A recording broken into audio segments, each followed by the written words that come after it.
القبض على منوشة المشهورة السعودية بعد مقطع فاضح. السلام عليكم ورحمة الله وبركاته.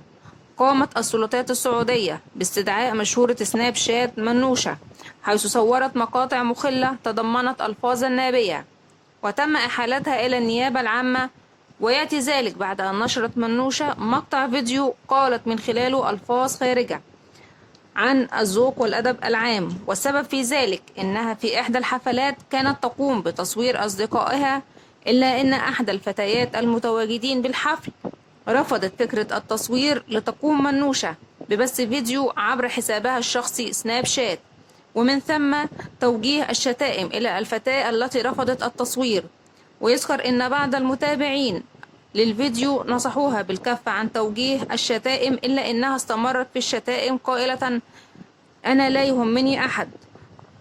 وعقب انتشار الفيديو عبر وسائل التواصل الاجتماعي، ألقت الجهات المختصة القبض عليها وجاري التحقيق معها.